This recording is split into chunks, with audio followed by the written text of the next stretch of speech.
sometimes they're not all that great and they need more work. So having somebody talk for them is a good thing. So right. And I really had to talk for either one of them. They were so great on their own. They're great together. But I think I added to it just because I was out there. I was the bubbly, I interacted with the crowd. I didn't ignore them, just have my back to them. Every time there was a close call, I would turn around and look at them and just like, oh my God, I would look at them like, come on, we need this, I would just be so, I don't know. Animated, I guess is probably the better word. Yeah. And I wouldn't stay in one place. I'd be I'd be working just as hard as the guys in the ring. So it was a team effort. It was a great time. I really enjoyed that time in my life. That's amazing.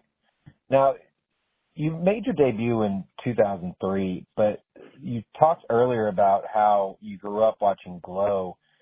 How amazing is it of the evolution of women's wrestling over all these years and decades? Oh my, I mean, I looked at those women when I was younger as just, I was in awe when I watched them. I was like, wow, they're tumbling all over this ring and they're wearing leotards. They were characters. They were just different characters. Nobody was the same. And watching women come up in this business is just, now it's like they're everywhere. But back then, they were very limited on the indies. Especially when I got released and I was out on the indies, they were very limited. I mean, it was opponent. And I remember at the time, Japan was a popular place to go, and I had the opportunity to go to Japan twice, and women's wrestling out there was very powerful, and I think it's to this day, but it was different because they flew you out back then.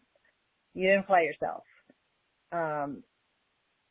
And I remember going there, but they didn't want anybody to know I was married. So they had separate hotel rooms for me and my husband. They made us ride in separate cars. They made us sit apart, because they didn't want to hurt his sales and they didn't want to hurt my sales. So it was they just wanted to keep it separate. Kayfabe was in effect back, in that day. Yeah. And I feel like women today are so, it's such a, I can't even think of the word. They just add to the wrestling so much, and how hard they work. I don't think anybody realizes how hard they work and how long it takes to get ready for the show. That's for a woman. Yeah, because not only do you have to put your gear on in your boots, you also got to put makeup and do your hair. Right. Most of the guys don't have to worry about that. They just put their boots, gear on, and then they're good to go. But no, women have to not only put their gear, boots, pads, but then on top of that, do the makeup and the hair as well. It's like you said, there are a lot of men, for a lot of people, I think in general, don't even think about that. Yeah, no. And to go a step further than that, for me, it's, the tanning. Make sure you have your nails done. Make sure you have your lashes. You have your hair extensions. Make sure you have your, your boots, your socks that go under your boots, your fishnets, your the right bra. Double-sided tape. Yeah, I was going to say double-stick tape. Yeah. So there's a lot. Yeah. I have a story of double-sided tape. you want to tell a double-sided tape story, you can go right ahead. I wasn't gonna ask, but since you brought it up, the floor is yours. So I was doing an indie show one time, and this was before we even made our way up to OVW. So we were on the indies first, and I did a show, like, it must have been, had to be in Tennessee or North Carolina, somewhere over there. But I was a valet, and I was wearing these knee-high leather boots. They were stilettos. I had this short little mini skirt on. I was a heel valet. I had this little spaghetti strap tank top on, and I valeted someone to the ring. And I got in the ring, did my little thing, raised his hand, took his little robe off, got out of the ring, jumped down, and my top just snapped and fell off. And this it was so packed. It was National Guard Armory, and it was, people, it was a full house with people sitting in chairs, plus people were standing all around. And I just remember when I jumped down and my shirt, both straps just popped down and my shirt just fell. I remember the ref, like, almost tackling me. And he came and put his both arms around me, and he patted me, and he was like, "Please, don't move. And I was like, oh my God, what, and he was trying to help me put my shirt back on. He was tying it up, and the crowd was going nuts. I mean, that was the time when I found out about double-sided tape.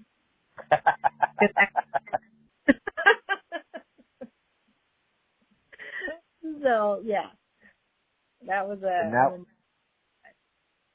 Yeah, now it's a never leave home without it. That's right. Yeah, you always have it in. One thing I've taught my daughter. That's smart. I think a lot of young women need to know that because, accidents do happen, wardrobe malfunctions do happen, whether you plan on or not, they could, or it more than likely will happen. So always kind of have that in your head depending on what your gear is, so that you don't have issues of putting on a different kind of show for the fans. Right. Yeah. I had I didn't even think about it. I didn't. And, back then, I didn't have the influencers. I wasn't hanging around the girls that are already in the business doing it. Like, I was just a valet following my husband around and doing shows. And, I had no idea until that day. I was like, how do these girls do these shows and their tops never fall off, And I don't remember who actually told me about double-sided tape, but when they told me, I was just kind of like, well, duh, okay. Yeah, it's like a light bulb moment. You're like, oh, yeah. Yeah. So not only do you have to get smartened up to the business, you had to get smartened up to double-sided tape. Right. Now, y'all ended up opening your own gym and wrestling school. How did you guys decide to do that? Well, I was, we had the gym for a while, and it wasn't until, so Luke Gallows had a school, and, my husband was helping him with that, and then we were presented with Wife Swap. Oh. And so we were trying to decide, how we were going to take the camera crew from our house to the gym to wrestling practice, because each were kind of far apart. And we were like, how are we going to make this easier for us? So then I know Luke was going on the road, and my husband was taking over a lot of responsibilities and helping him out a lot. And so I guess they talked about, moving the school into our gym so that they wouldn't have to pay, 2 rents or whatever the case was. And we thought, this is great because, that way they'll come film at the gym and the wrestling school is just there. So then at that particular time as well, I had suggested to my husband that we change the name of the gym because it used to be Island Beach Bodies, and he was wanting to be more a part of the business because he was working there, he was training people, he was getting more involved. So I said, okay, we need to change the name of the gym because I also wanted to attract more male clientele into my gym. Because Island Beach Bodies just sounds like a tanning salon. It kind of does, yeah. It doesn't really sound like a gym, But at the same time, I did have a lot of women coming to my gym. It was like a women-only gym. I loved it. But then, my husband being involved with it, he wanted more male clientele as well. So I said, okay, we need to think of a name that we can call the gym, and it incorporates, the school, and like men are welcome here. So I suggested to my husband, why don't we just use the name that you used to use for your old training school? Because he did have a school before I had the gym. And okay. The Underground. Ah. And so I said, why don't we just use the Underground and call it, incorporate it with the gym? And so we came up with Underground Elite Fitness. And that's when it just took off as that name. And, we did attract a lot of new trainees for wrestling. And we did wife swap. And it was great. And then, so that was a great time because a lot of trainees from our school got a lot of opportunities out on the indies. And then, the Nightmare Factory came in to Atlanta, and a lot of people started going there. So, why not? They did have more opportunities for television and stuff like that. So I don't really blame anybody. Yeah, having options is not always a bad thing either because, let's say they didn't learn whatever they thought they were going to learn over there, they can come over to you guys or, vice versa. And then, price is always a main factor for a lot of people wanting to get in the industry. So, I imagine you guys probably have a better price situation than the Nightmare Factory does. But, like you said, they have a little bit easier access when it comes to TV and stuff. So, yeah. Well, that's, I guess, can you name some of the people that have come through y'all's school? Let's see. I know we had, there's two sisters that are twins that had a dark match on AEW. They're the Blair sisters. Had Shalonce, she came through here. What is her name? Kaya Dream. Oh, yeah. Yeah, her, Vanish,